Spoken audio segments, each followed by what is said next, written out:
Welcome back. अपने HTML के इस कोर्स को आगे लेके चलते हैं थोड़ा सा। इस वीडियो में जो हम डिस्कस करने वाले हैं वो इमेज के रिलेटेड एक टॉपिक है जो कि ज़्यादातर लोगों को नहीं पता, या फिर पता होता है लेकिन यूज़ नहीं कर पाते, या यूज़ करते नहीं या फिर कर नहीं पाते, सही तरह पता नहीं होता। तो मैं ख़ुद ऑनेस्टली बताऊँ, मैंने खुद उसको ज़्यादा प्रोजेक्ट्स में यूज़ नहीं किया है, लेकिन वो बहुत ही यूज़फुल तरीका है रिस्पॉन्सिव इमेजेस यूज़ करने का अपने वेबसाइट में। आज से कई साल पहले जब लोग वेबसाइट बनाते थे तो उस टाइम पे क्योंकि मोबाइल पे वेबसाइट्स यूज़ करने का कोई कॉन्सेप्ट नहीं था, तो लोग सिर्फ डेस्कटॉप के लिए वेबसाइट बनाते थे। मतलब ये नहीं था कि मोबाइल के लिए अलग वेबसाइट बनाओ और टैबलेट के लिए अलग, लैपटॉप के लिए अलग और बड़े स्क्रीन के लिए अलग। रिस्पॉन्सिवनेस का कोई कॉन्सेप्ट नहीं था।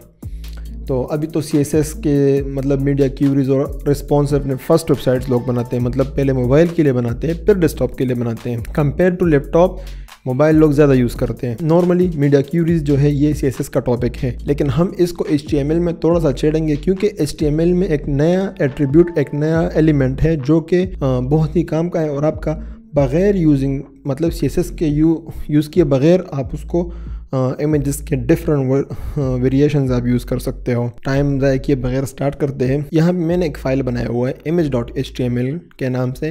इसको मैंने VS कोड में भी ओपन किया है और क्रोम में भी मैंने इसको ओपन किया है। अभी तक हमने एक इमेज का एक टैग पढ़ा था, आपको अगर याद हो, आपने प्रैक्टिस किया हो, इमेज का टैग वो कुछ इस तरह था IMG, और उसमें ये एक ALT अल्टरनेटिव एट्रीब्यूट। इसमें हम मतलब इमेज के रिलेटेड बताते हैं कि ये इमेज किस चीज़ के बारे में, अगर मतलब कुछ भी आप यहाँ पर अल्टरनेटिव टेक्स्ट यूज़ करते हो, अगर इमेज लोड नहीं हुआ तो ये टेक्स्ट रेंडर हो जाता है। और सोर्स में हम वो इमेज का पाथ देते हैं जो इमेज हम शो करना चाहते हैं। तो यहाँ पर मेरे पास ये इमेजेस पड़े हुए हैं, फॉर एग्जांपल मोबाइल। तो मैं बोलूँगा कि इस करंट डायरेक्टरी में इमेजेस फोल्डर के अंदर मोबाइल का जो इमेज है वो शो कर दो, और इसको मैं विड्थ भी दे देता हूँ फिर, क्योंकि ये इमेज का साइज़ काफ़ी ज़्यादा है। तो 150 पिक्सल मैं अगर यहाँ पे आता हूँ, इसको रिफ़्रेश करता हूँ तो मेरे पास ये मोबाइल आ गया। सही है, ये अभी तक हमने जो डिस्कस किया था नॉर्मल सा, इसमें और कुछ नहीं था। अब फॉर एग्ज़ाम्पल मैं वेबसाइट बना रहा हूँ जो कि लोग मोबाइल पर भी विज़िट करेंगे और डेस्कटॉप पर भी विज़िट करेंगे। तो इस इमेज का साइज़ अगर आप देखें, इसका साइज़ है 860 पिक्सल इसका साइज़ है। नॉर्मली मोबाइल के स्क्रीन का साइज़ कितना होता है? 500 पिक्सल। और ज़रूरी तो नहीं कि ये इमेज में मतलब यहाँ फुल स्क्रीन यूज़ करूँ। डेस्कटॉप पे भी शायद मुझे सिर्फ इतना ही चाहिए जितना मैंने अभी बनाया हुआ है इसको। फॉर एग्ज़ाम्पल मुझे स्क्रीन पे ये सिर्फ 200 पिक्सल चाहिए, इस तरह। अब एक तरीका तो इसका ये है कि मतलब ये विड्थ एट्रीब्यूट दो और उसको स्मॉल कर दो इसका ज़बरदस्ती। अब ये इमेज तो हमें स्मॉल दिख रहा है लेकिन ये स्मॉल है नहीं, ये हमने उसको विड्थ कम किया हो। बाकी ये इमेज जब ये पेज रेंडर होगा, जब ये लोड होगा ये पेज, तो ये उस इमेज का जो साइज़ है, इसका क्या साइज़ क्या है, 900 KB समथिंग, 1 MB साइज़ है तकरीबन इसका। तो ये सारा डाउनलोड होगा जिससे पेज का स्पीड काफ़ी स्लो होगा। और फर्स्ट जो होम पेज होता है उसका 1-2 MB से ज़्यादा साइज़ होना ही नहीं चाहिए। 3 MB 4 MB अगर ज़्यादा बड़ा पेज हो इतना साइज़ होना चाहिए। हमारे तो एक इमेज ने इतना साइज़ लिया हुआ है, हम इसको कंप्रेस करेंगे थोड़ा कम हो जाएगा फिर भी। लेकिन अगर हम मोबाइल के लिए इतना छोटा सा वेबसाइट यूज़ कर रहे हैं, उसमें एक इमेज का इतना साइज़ हो, तो ये तो हमारे वेबसाइट का स्पीड का बेड़ा गर्क कर देगा। नॉर्मली जब हम शटरस्टॉक से या फिर इंटरनेट से इमेज डाउनलोड करते हैं HD में, हम चाहते हैं कि HD में देखें, तो इमेज यहाँ पर हमें HD में रख देते हैं। और फिर वेबसाइट में हमें चाहिए इतने छोटे से सेक्शन में, तो हम फिर क्या करते हैं, उसको विड्थ उस सेक्शन के मुताबिक दे देते हैं। तो ऑफ कोर्स कोडिंग तो उसको छोटा कर देगा, लेकिन वो रेंडर एक्चुअली में बड़ा ही होगा। अगर इसमें मैं राइट क्लिक करूँ और open image in new tab कर दूँ तो ये अपने रियल इमेज साइज़ में यहाँ पे खुलेगा। इन शॉर्ट ये कि आप जिस सेक्शन में इमेज यूज़ कर रहे हो, चाहे मोबाइल में हो या चाहे वेबसाइट ये डेस्कटॉप पे हो, तो जिस सेक्शन में आप इमेज यूज़ कर रहे हो उस सेक्शन का जितना साइज़ है उस साइज़ के मुताबिक ही इमेज आप यूज़ करोगे। अगर वो सेक्शन तकरीबन 500 पिक्सल बनता है तो 500 पिक्सल, और वो सेक्शन पर स्क्रीन्स के साथ छोटे और बड़ा होता रहता है। फॉर एग्जांपल आपने यहाँ पर एक कवर फोटो यूज़ किया हुआ है, तो वो डेस्कटॉप पे उसका साइज़ होगा 1500 पिक्सल। फिर जब इसको आप स्क्रीन को थोड़ा सा इस तरह छोटा करेंगे तो टैबलेट पे इतना तकरीबन होगा 700-800 पिक्सल हो जाएगा। जब मोबाइल पे करेंगे इतना होगा 500 पिक्सल। तो आपको डिफरेंट इमेजेस चाहिए एक्चुअली। आप क्वेश्चन करोगे कि आपने बोला कि हर सेक्शन में अलग अलग इमेज यूज़ करना चाहिए, और हमारे पास कैसे, मतलब ये इमेज हमारे पास सिर्फ एक ही है, तो मुख्तलिफ इमेजेस कैसे यूज़ करें, डिफरेंट इमेजेस। तो एक सोल्यूशन तो इसका ये है कि अगर हमारे पास ये जो अभी हम डिस्कस करने वाले हैं, अगर ये सोल्यूशन हमारे पास ना होता तब तो ये है कि हम ये इमेज यहाँ पे इस तरह मतलब 2-3 बार इस तरह करें और इस दो को हाइड करें, इन दो इमेजेस को हाइड, और इसमें डिफरेंट साइज़ मतलब हम यहाँ डाल दें, इसमें 500 पिक्सल, इसमें 1000 पिक्सल, इसमें 1500 पिक्सल, इन दोनों को हाइड कर दें हम और इस तरफ इसको शो कर दें बड़े स्क्रीन पे। जब कोई मोबाइल पे ओपन करेगा फिर इन दोनों को हाइड कर दे, स्मॉल वाले को शो कर दे इस तरह। एक तो ये जो कि बहुत ही गलत सोल्यूशन है, क्योंकि at the end back and पे तो डाउनलोड सारे होने हैं, सिर्फ हमें दिख नहीं रहे।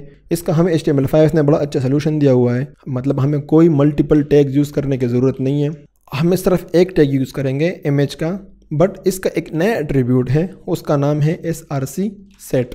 ये अब इसमें हम जितने भी वेरिएशंस बनाएंगे इमेजेस के, 5 वेरिएशन, 4 वेरिएशन, उस सारों का सेट हम यहाँ पर दे देंगे।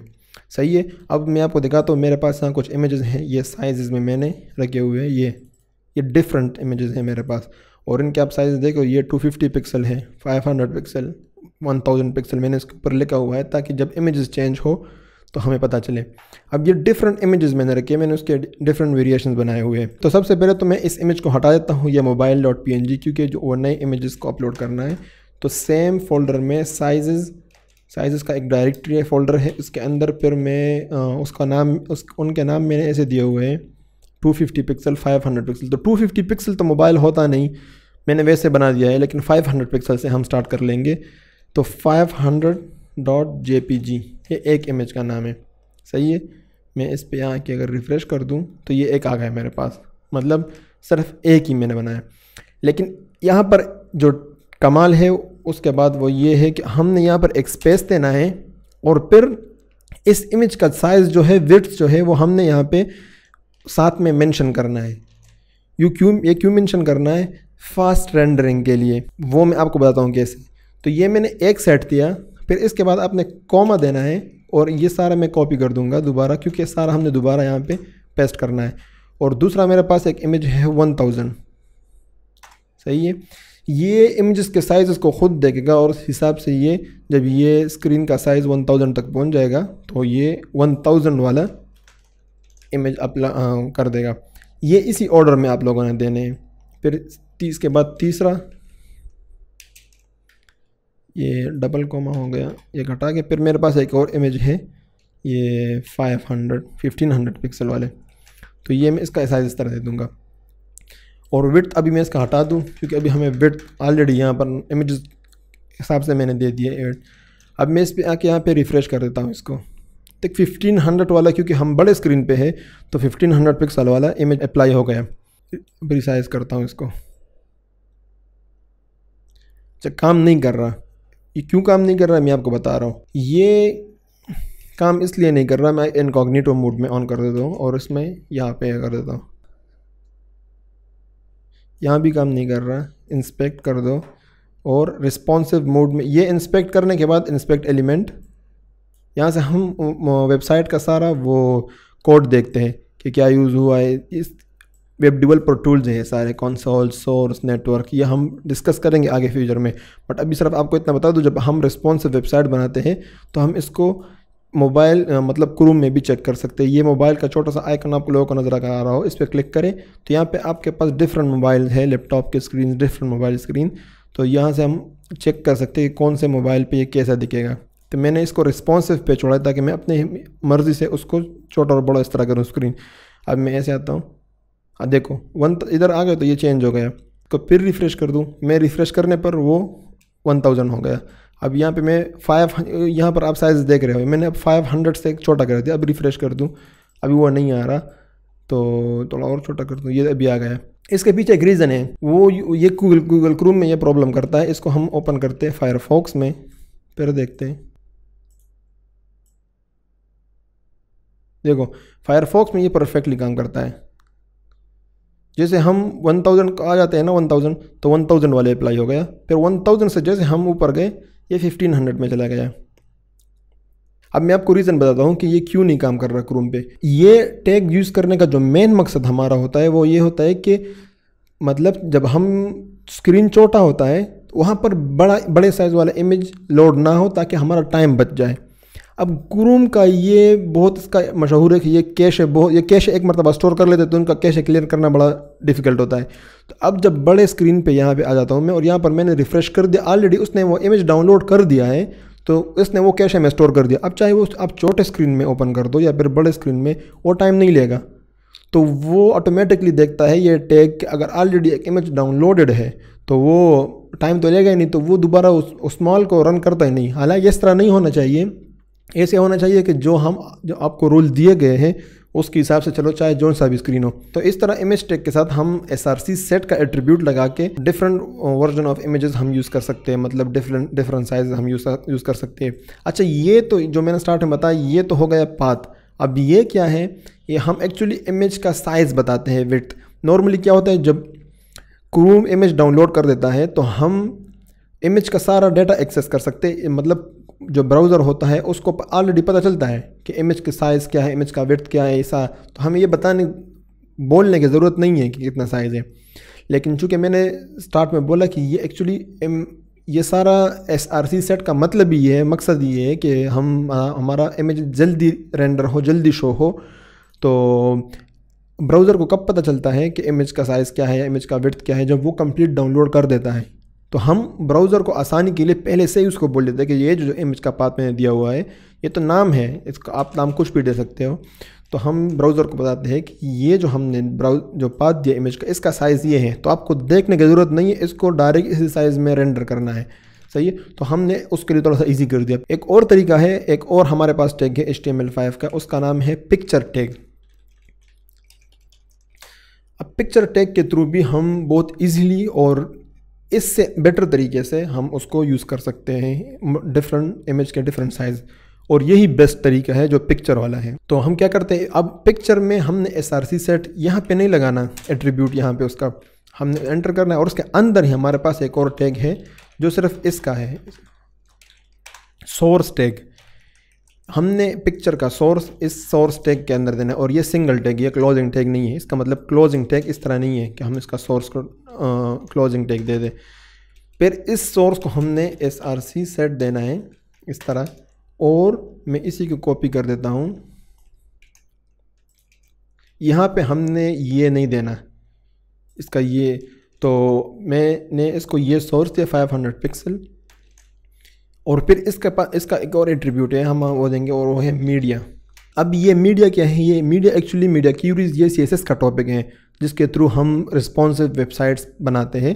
बट चूँकि ये पिक्चर टैग का हिस्सा है इसलिए मैं इसको यहाँ पे डिस्कस कर रहा हूँ। अगर ना मेरा प्लान मतलब मेरा ये है कि HTML में मैं CSS को बिल्कुल टच ना करूँ और कम्प्लीटली प्योर HTML हम बात करें।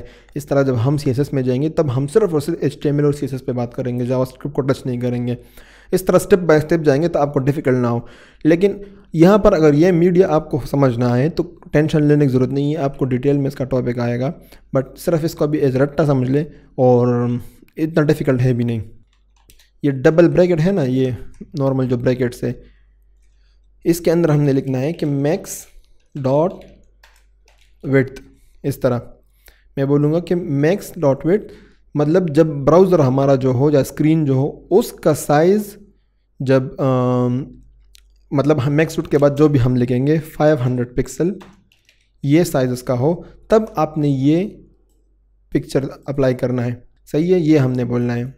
मतलब जब इससे छोटा हो 500 पिक्सल से, जब साइज ब्राउज़र का छोटा हो तब ये आप। तो अभी मैं इसको सेव कर देता हूँ और वापस ब्राउज़र पे आता हूँ। ये हमने 500 पीस सही है, और ब्राउज़र पे आके मैं इसको इनकॉग्निटो वाला बंद कर देता हूँ। यहाँ पे मैं इसको रिफ़्रेश कर दूँ। अच्छा, इसका एक ये है कि इसका काम नहीं कर रहा क्योंकि यहाँ पर इसका हमने इमेज टैग साथ में ज़रूर यूज़ करना है। ये फॉल बैक के लिए है कि अगर आपका कोई भी ये जितने भी हमने सोर्स दिए हुए, अगर आपका ये सोर्स नहीं चला तो एट दी एंड ये वाला चलना ही चलना चाहिए। तो यहाँ पर मैं दे देता हूँ साइजेस, यहाँ पर मैं ये ओरिजिनल का नाम पे मेरे पास एक है, ये मैं डाल देता हूँ, और यहाँ पर मैं ऑल्ट में कुछ भी लिखता हूँ इमेज। अब मैं यहाँ आके इसको रिफ़्रेश कर देता हूँ, तो मतलब हमारे इसमें कुछ प्रॉब्लम है ये सोर्स में, इसलिए ये वाला चल गया, ये वाला इमेज चल गया क्योंकि इसमें कुछ प्रॉब्लम है, और वो एक्चुअली प्रॉब्लम नहीं है। इसको मैं अगर स्क्रीन को छोटा कर दूं, ये देखो 500 पिक्सल आ गया। वो एक्चुअली प्रॉब्लम नहीं, हमने बोला ही ये है कि इसको इससे जब स्क्रीन का साइज़ 500 से छोटा हो तब तक ये दिखाना है, उससे बड़ा हो के नहीं दिखाना। इसको मैं अगर इंस्पेक्ट एलिमेंट करूं और यहाँ पे आप साइज़ देखो, ये 375 हो गया, ये रिस्पॉन्सिव मैंने किया, देखो वो छोटा हो रहा है। यहाँ पर आप देखो जैसे 500 से छोटा होगा, ये देखो वो आ गया वो इमेज, जैसे ही बड़ा होगा वो नहीं आएगा। फिर इस तरह यहाँ पे हमने फिर दूसरा सोर्स डाल देंगे, और फिर तीसरा, मैं 3 सोर्स यूज़ करूँगा। यहाँ पर मैं बोल दूँगा जब 1000 इमेज, जो 1000 उसका विड्थ हो, जब स्क्रीन का साइज़ 1000 से छोटा छोटा हो, और ऑलरेडी हमने 500 का नीचे यूज़ किया हुआ है, तो 500 से जब नीचे हो वो ये वाला यूज़ करेगा। जैसे ही 500 से ऊपर हो जाए ये वाला सोर्स अप्लाई हो जाएगा। फिर ये सोर्स वो रीड करेगा, देखेगा कि ये 1000 पिक्सल तक है, तो वो ये अप्लाई कर देगा 1000 वाला इमेज। सेम उसके बाद फिर 1500 मैंने अप्लाई किया, 1500, और इससे ऊपर जब जाएगा तो फिर कोई भी ये रूल अप्लाई नहीं होगा, तो फिर ओरिजिनल आ जाएगा। ये इतना बड़ा स्क्रीन जिसके पास होगा उसके ऊपर फिर ये वाला आ जाएगा। आप इसको भी चेंज कर सकते हो, यहाँ पर 100 दे सकते हो, कुछ भी इमेज, छोटा इमेज, बट मैं वैसे चेक करने के लिए मैंने ये दिया है। तो मैं इसको रिफ़्रेश कर दूँ, देखो 521 स्क्रीन साइज है, तो 1000 वाला आ गया। मैं इसको जैसे ही 500 से छोटा कर दिया वो 500 वाला आ गया, ये 1000। अब इसको जैसे ये 1000 से ऊपर हो जाएगा, ऊपर देखो ये 1500 आ गया। अब ये 1500 से जैसे ऊपर हो जाएगा, ये देखो ओरिजिनल आ गया, ये ओरिजिनल साइज़ है हमारे पास, सही है। ये तो ये हो गया हमारे पास पिक्चर टैग। बहुत इजी है, मैं पर्सनली प्रेफर करूँगा ये पिक्चर टैग, क्योंकि इसमें जो मीडिया यूज़ हुआ है ये CSS का है, और ये बहुत अच्छी तरह काम करता है। कैशे वैशे वो क्रोम पे और फायरफॉक्स पे सब पे काम करता है। अच्छा, ये पिक्चर टैग जो है ना, ये मैं आपको एक वेबसाइट बताता हूँ। एक वेबसाइट है कैन आई यूज़, जितने भी HTML के एलिमेंट्स हैं HTML5 के, आप उसको इस वेबसाइट में चेक कर सकते हैं कैन आई यूज़ वेबसाइट पे कि ये कितने जगहों पे काम करेगा। फॉर एग्जांपल अगर मैं पिक्चर टैग देखूँ, पिक्चर टैग, तो ये देखो ये मुझे बताता है कि पिक्चर एलिमेंट जो है ये कहाँ कहाँ काम करेगा। मतलब ये KaiOS, जितने भी सैमसंग इंटरनेट जो ब्राउज़र है उस पर भी काम करेगा, UC ब्राउज़र पे भी काम करेगा। ओपेरा पे क्या कह रहा है कि इस वर्जन पे ये काम नहीं करेगा ये पिक्चर टैग।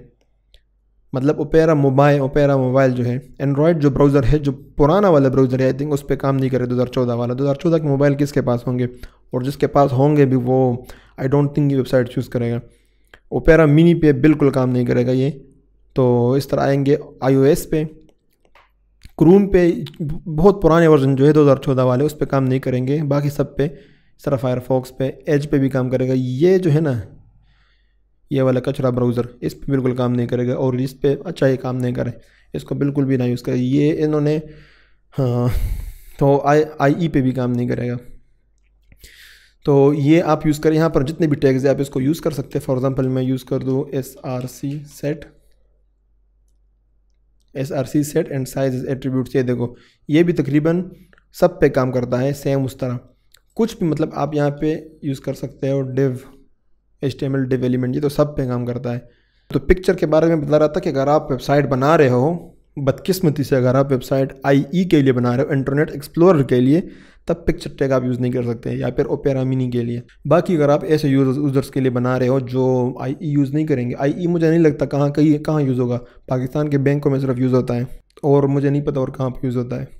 मैंने उनके बैंक्स में उधर देखा है, वो लोग IE यूज़ करते, पता नहीं क्या रीज़न है, बहुत ज़्यादा सिक्योर होंगे, I don't know. I think ये हमारा HTML का लास्ट वीडियो था जो हमारा HTML का कोर्स है। नेक्स्ट हमारा फाइनल प्रोजेक्ट होगा, उसमें हम बकिया जो भी चीज़ें रहती है वो हम उसमें कवर कर लेंगे। बाकी मैं आपको ये 2-3 वेबसाइट्स आपको सजेस्ट करता हूँ। एक ये मोज़िला का मैंने आपको पहले ही बताया था, ये आप देखें, इसमें HTML के बहुत सारे एट्रीब्यूट्स है, बहुत सारे टैग्स है जो कि ज़्यादातर यूज़ नहीं होते, लेकिन आपको एजुकेशनल पर्पज़ के लिए अगर आपने देखना है तो देख ले, इसमें शायद यूज़ होते भी होंगे, बट मैंने ज़्यादा यूज़ नहीं किया उसको। ये html.com है, इस पर भी बहुत से HTML के सारे टैग्स वैग्स हर चीज़ आपको मिल सकता है। W3 स्कूल सबसे फेमस वेबसाइट, ये इस पर आप HTML सीख सकते हैं। तकरीबन इसको अगर हम ये देख ले सारा, देखो एट्रीब्यूट, हेडिंग, पैराग्राफ, स्टाइल मैंने जान के डिस्कस नहीं किया क्योंकि ये CSS का पार्ट है।